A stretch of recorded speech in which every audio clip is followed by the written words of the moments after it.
How to Analyze People on Sight Through the Science of Human Analysis, The 5 Human Types, by Elsie Lincol Benedict and Ralph Paine Benedict. Part 2 of Chapter 6. Part 2. Love and the Thoracic. The Thoracic in love exhibits the same general traits which characterize him in all his other relationships. The most beautiful woman. The Thoracic woman is the most beautiful type of all. She is not pretty like the Alimentive, but her refined features and beautiful coloring give her a distinctive appearance. The handsomest man. The Thoracic is also the handsomest man of all. He is tall, high-chested, wide-shouldered, and has the masculine face resulting from his high-bridged, prominent nose and high cheek-bones. The Thoracic charmer. The Thoracic has more of that quality we call charm than any other type. Charm is largely self-expression by tactful methods. Since this type is the most self-expressive and the most tactful, it possesses naturally this invaluable trait. Both men and women of this type have an elusive, attractive something in their personalities that others do not have, a very personal appeal that makes an immediate impression. It pierces farther beneath the surface of strangers than other types do on much longer acquaintance. The Thoracic does not seem a stranger at all. His own confidences, given to you almost immediately upon meeting you, remove all barriers. The lure of the Thoracic. There is about the Thoracic person a lure that others seldom have. You do not attempt to describe it. You say, "He is just different," and he is. No other type has his spontaneity and instantaneous responsiveness. So while the Alimentive is always liked, it is in a more mild, easy, comfortable way. The Alimentive does not stir the blood, but has a strong, tender, even hold on people. The Thoracic, on the other hand, intrigues your attention, impales it, and holds it. Love at first sight. The Thoracics fall in love at first sight much more often than other types.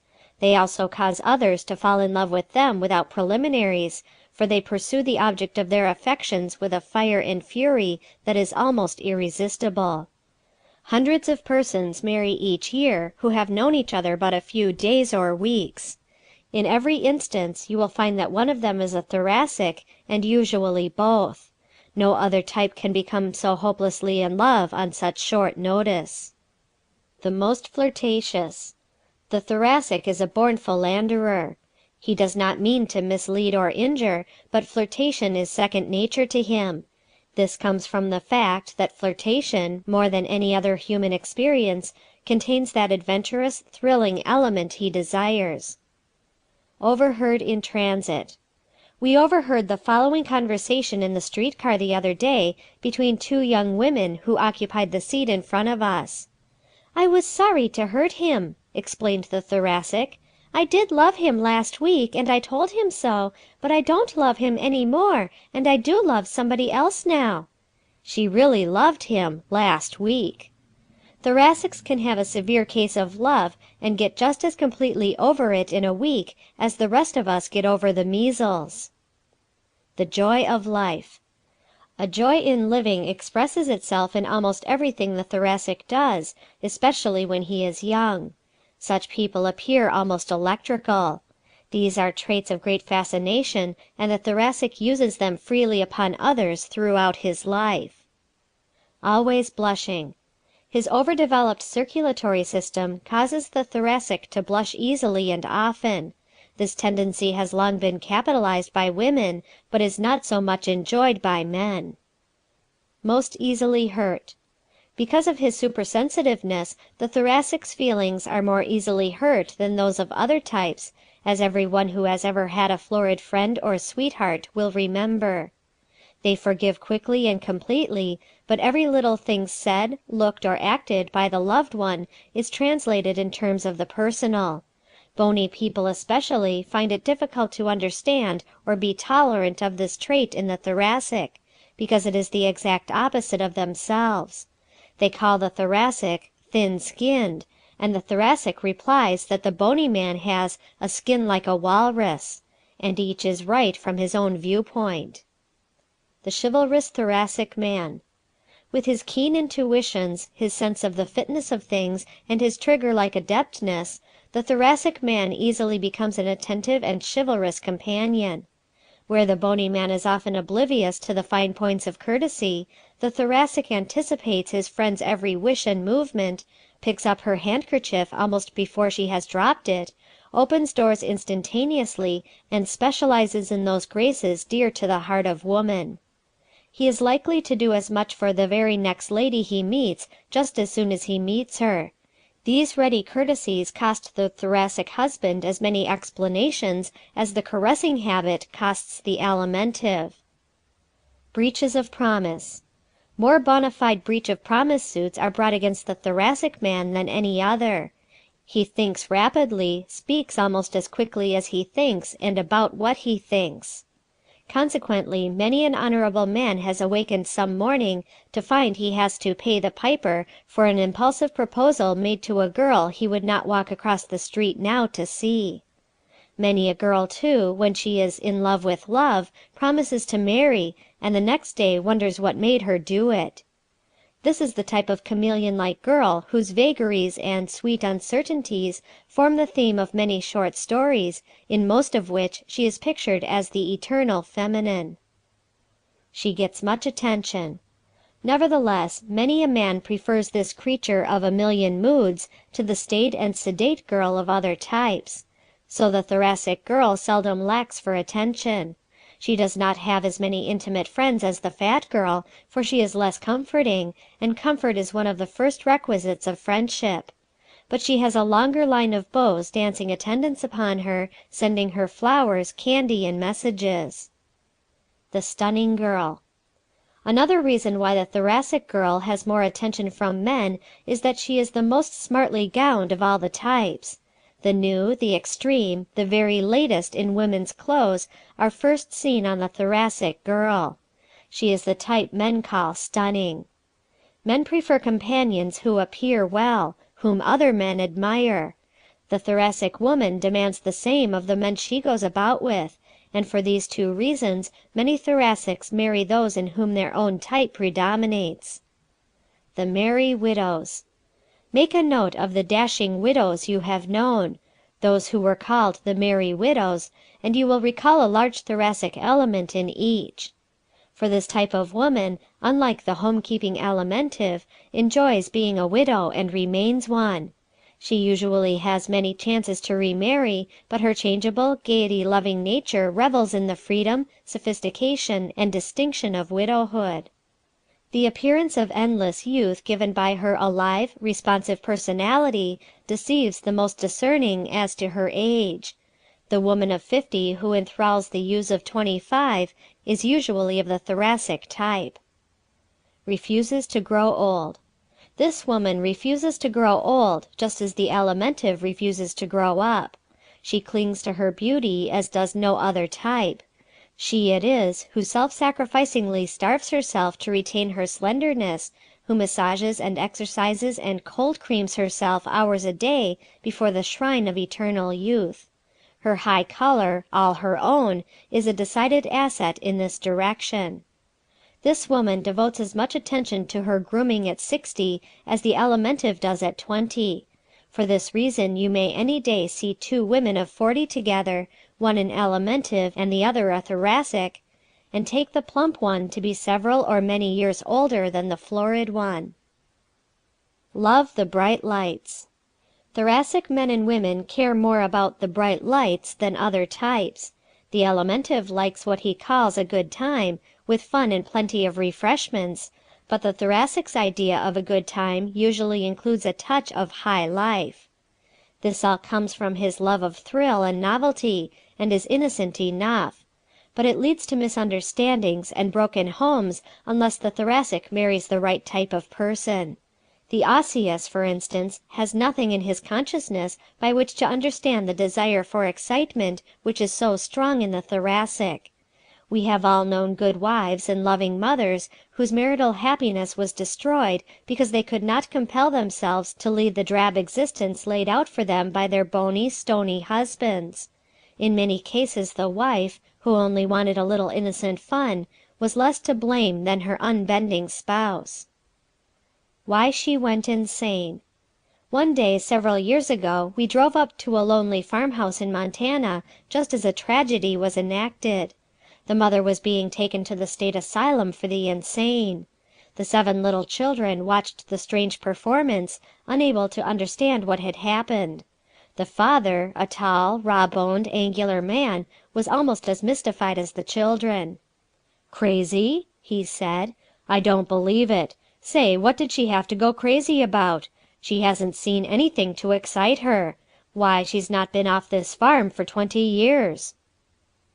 The Gay Devil Husband. The same thing happens every day between severe, bony wives and their florid, frolicking husbands. "She is a perfect housekeeper and a good wife," exclaim her friends. "Why should her husband spend his evenings away from home?" These questions will continue to be asked until we realize that being a good housekeeper and a good wife does not fill the bill with a Thoracic man. A wife who will leave the dinner dishes in the kitchen sink occasionally and run away with him for a lark on a moment's notice is the kind that retains the love of her florid husband. A husband who is willing to leave his favorite magazine, pipe and slippers to take her out in the evening is the kind a Thoracic woman likes.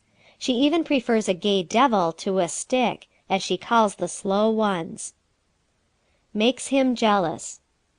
The Thoracic man wants his wife to look well and be pleasing, but no husband wants his wife to be irresistibly attractive to other men. So it often happens that the Thoracic woman causes her husband much jealousy. Her youthful actions and distinctive dressing make her a magnet for all eyes. If he happens to be too different in type to understand her naturalness and pure-mindedness in this, he often suffers keenly. Sometimes he causes her to suffer for it when they get home. Human analysis makes us all more tolerant of each other. It enables us to know why people act as they do, and, best of all, that they mean well and not ill most of the time. Dislikes the monotonous. The Thoracic, you will remember, dislikes monotony. Everything savoring of routine, sameness, the dead level, wears on him. 3 meals a day, 365 days in a year, with the same person, in the same room, at the same table, is unspeakably irksome to him. He may love that other person with completeness and constancy, but he occasionally demands what Bernard Shaw calls domestic change of air. My Wife's Gone to the Country was the biggest song hit of its year because there were so many florid men who understood just how that man felt. The florid wife is as loving as any other, but she heaves a sigh of relief and invites her woman friends in for a party when John goes away on business. Not easy to live with. Thoracic husbands or wives are not as easy to live with as the Alimentive. They are too affectable, too susceptible to sudden changes of mood. They live alternately on the crest of the wave and in the depths, and rob the home of that serenity which is essential to harmony. Impulsive tendencies which make the sweetheart adorable are less attractive in the wife. And hubby's hair-trigger temperament she now calls just plain temper. Desirable traits of Thoracics. That they are the most charming in manner, the most tasteful in dress, and the most entertaining of any type, constitute the traits which make the Thoracic husband or wife desirable and attractive. Live beyond means. Husbands and wives of this type present this marital problem, however. They tend to live beyond their means. The husband in such a case seldom confides the true state of his financial affairs to his wife, while the Thoracic wife, bent on making the best possible appearance, finds it almost impossible to trim down expenditures to fit the family purse. The habit of entertaining extravagantly and almost constantly also costs the Thoracic household dear. The desire on the part of a Thoracic husband or wife to move frequently from that particular house, neighborhood, or city presents another difficulty. Should marry own type. For the reasons stated above and throughout this work, the predominantly Thoracic person should marry his own type as first choice. No other can understand his impulsiveness. His second choice should be a person predominantly of the Alimentive type. The Alimentive is more like the Thoracic than any other, and in the places where they differ the Alimentive gives in with better grace than other types. The third choice may be a predominantly muscular person. In the latter case, however, the muscular should have either Thoracic or Alimentive tendencies combined with his muscularity. Because they are so different as to be almost opposites and therefore unable to understand each other, the last person the Thoracic should marry is the Osseous. Part 3. Marriage and Musculars. The muscular does not marry early like the Alimentive, nor hastily like the Thoracic. His is a practical nature, and his practicality is expressed here as in everything else. Back of his marriage you will often find some of the same practical reasons that prompt his other activities. Marries between 25 and 35. Most musculars are still unmarried at 25 when their Alimentive friends have families and when their Thoracic ones have had a divorce or two. But few musculars are unmarried at 35, though at that age their Osseous and Cerebral friends are often still single. The muscular does not marry on nothing, and as he does not star in any line of work as early in life as the Alimentive or Thoracic, he does not have the means to marry as early in life as they. But he is a splendid worker, gets something to do, and does it fairly well. The Alimentive spends too much on food and other comforts, and the Thoracic too much on luxuries, but the muscular, while not mercenary, saves a larger portion of his income.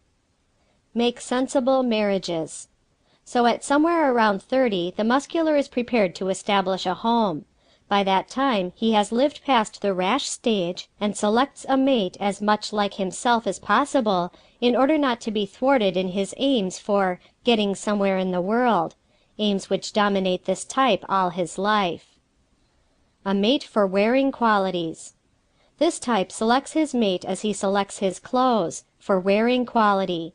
He prefers plain, simple people, for he is plain and simple himself. They are not carried off their feet by impulse, as are some of the other types. They therefore choose wives and husbands whose lovable qualities show signs of durability. The most positive lover. The muscular makes love almost as strenuously as he does everything else. He does not do it especially gracefully like the Thoracic, nor caressingly like the Alimentive, but intensely and in dead earnest. He does not cut short the courtship like the Thoracic, nor extend it for years like the Osseous, but marries as soon as the practical requirements can be met. The Alimentive is the most affectionate in love, and the Thoracic the most flirtatious, but the muscular is the most positive. The fatal handicap. The muscular has more strong traits than any other type from the marital point of view, but he has one weakness of such magnitude that it often counterbalances them. His pugnacity causes him to give way frequently to violent outbursts of anger. In them he says bitter things that are almost impossible to forgive. This type's chief handicap in all his relations is his tendency to fight too quickly, to say too much when angry, and thus to make enemies. In marriage this is a serious handicap which loses many an otherwise ideal husband or wife the chances for happiness. Another muscular trait which makes life difficult for his mate is his tendency to be so generous with outsiders that his family suffers. Also, this type of husband or wife is inclined to sacrifice the social side of family life to work, and thus widen the distance between husband and wife as the years go on. Desirable traits. Working capacity, generosity, and squareness are qualities making for the success of the muscular marriage. The muscular wife, more than any other, helps earn the living when things go wrong financially. The muscular usually dislikes flirtations and gives his mate little anxiety on this score. Mates for musculars. The muscular has 4 choices in the selection of a mate. There is but one type he should never marry, and that is the Osseous. The stubbornness of the Osseous, when pitted against the muscular's pugnacity, causes constant warfare. The predominantly muscular person should choose a mate who is also predominantly muscular. No other type aids him in the practical affairs of the family's future. But it is well for him when this muscular has decided cerebral tendencies. Second choice for the muscular is a mate predominantly cerebral. The muscular in this case furnishes the brawn to work out the plans made by the brain of the cerebral, and the combination is one that stands a good chance of happiness. Third choice is the thoracic, and fourth choice the alimentive. Part 4. The Osseous in Love. Bring to mind all the men and women you have known who waited 10, 20, or 30 years for the one they had given their hearts to. You will recall that they all had large bones or large joints for their bodies. Such people are always predominantly osseous. The loved one may marry, but the bony man or woman remains faithful. It must be the one they want or none.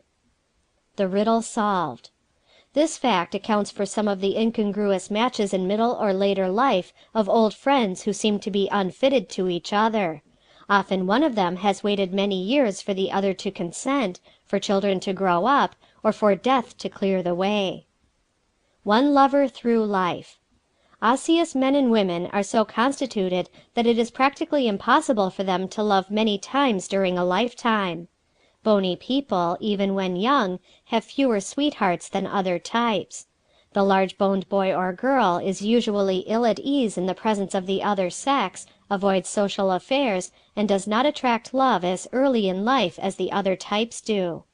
They suffer keenly from the near ostracism resulting from this, but are powerless to change it. Live apart from others. Because they live more or less apart from their fellows even as children, and tend to withdraw into themselves, the osseous see little of the other sex, learn little about it, and come to think of it as unapproachable. As we have seen, the alimentive feels at ease with the other sex, the thoracic charms them, the muscular cultivates them when he is in earnest, but the osseous avoids them. If he does not marry, he becomes more and more awkward in their presence as he grows older. Such a person will often go a block out of his way to avoid meeting a person of the opposite sex. Marries less often. This naturally leads to the unmated life which characterizes so many men and women of the osseous type.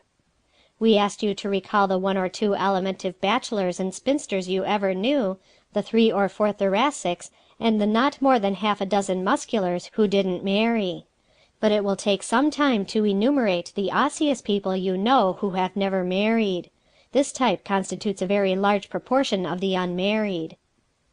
Most difficult to live with. When the osseous does marry, he is the most difficult of all types to live with, because he is inclined to be immovable and unbending. To give and take has long been considered the secret of happy marriage, and certainly is one of them. But this type finds it almost impossible to adapt himself to his mate. He wants everything in a certain way, at a certain time, and for a certain purpose. Whoever opposes him is pretty ruthlessly handled. Another marital liability of this type is his disinclination and inability to make new friends. He contributes to the family circle only those few intimates he has had for years. Likes to dominate. The osseous is inclined to dominate and often to domineer over his mate and over his family in general. This is as true of the women as of the men. As we have seen, type and not sex is what causes the big distinctions between people. The henpecked husband. Whenever you see a henpecked husband, look at his wife. You will always find that she has either large joints, large bones, or a square jaw. Many times we have heard men declare they would show such a wife how to act, but unless they could change her boniness, they would find it difficult to show her much of anything. The reason the husband of such a woman seldom resists is because he is 9 times out of 10 an alimentive or a cerebral, types that prefer to be bossed rather than to boss. The same combination is usually present when the husband dominates the wife. He is almost invariably bony, and she is either alimentive or cerebral.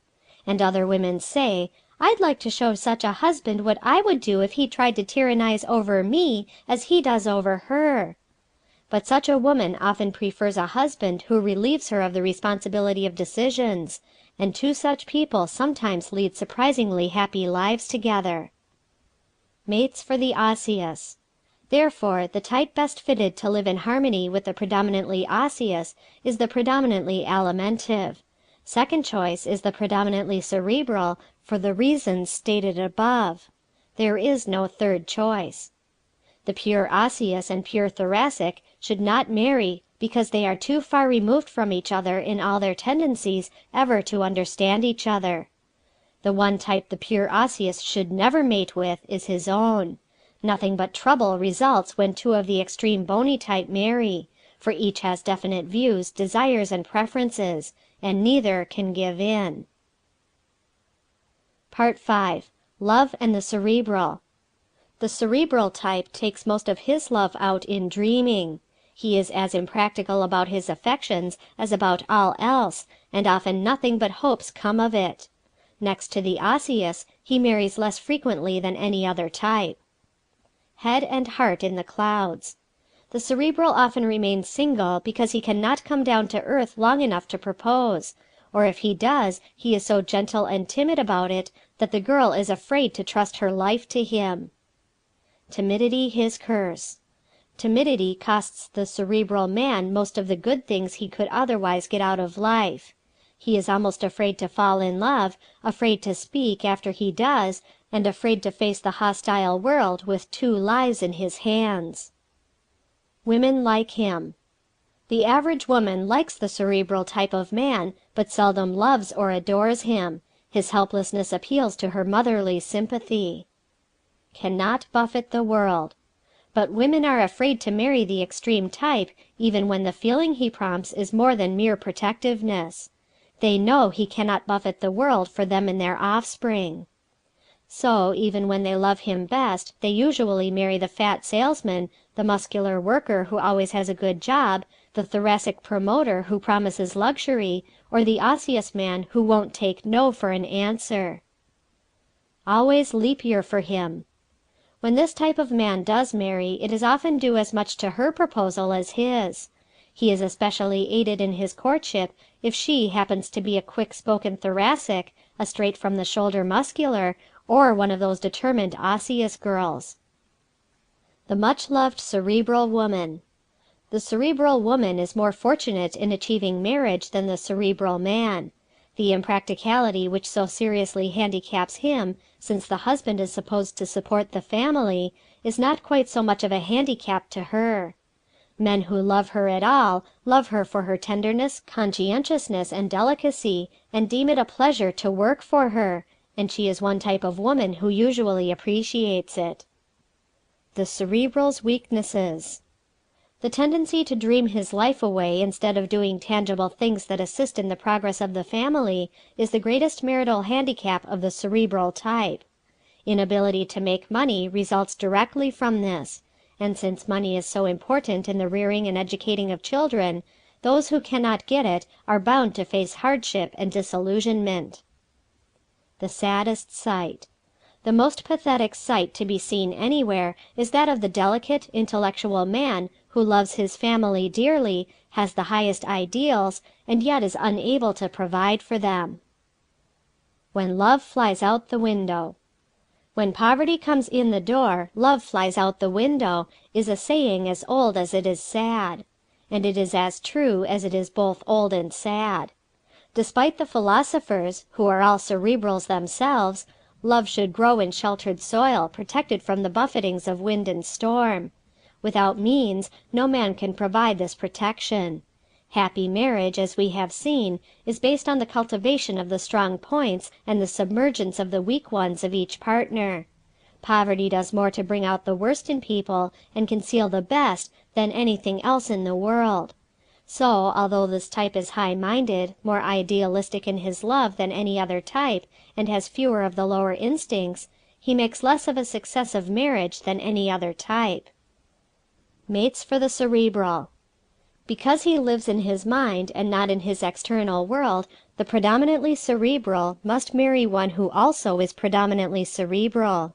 The reading of books, attendance at good plays, and the study of great movements constitute the chief enjoyments of this type, and if he has a mate who cares nothing for these things, his marriage is bound to be a failure. The cerebral he marries should, however, be inclined to the muscular also. Second choice for this type is the predominantly muscular, and the third choice is the osseous. The firmness of the latter is often a desirable element in the combination, for the cerebral does not mind giving the reins over to his osseous mate. He does not like driving anyhow. The last type of all for the pure cerebral to marry is the pure alimentive, because it is farthest removed from his own type. These two have very little in common. Remember, in marriage, type is not a substitute for love. Both are essential to ideal mating. People contemplating matrimony are like two autoists planning a long journey together, each driving his own car. Whether they can make the same speed, climb the same grades on high, and be well matched in general, depends on the type of these two cars. But it takes love to supply the gas, the self-starters, and the spark plugs. End of Part 2 of Chapter 6.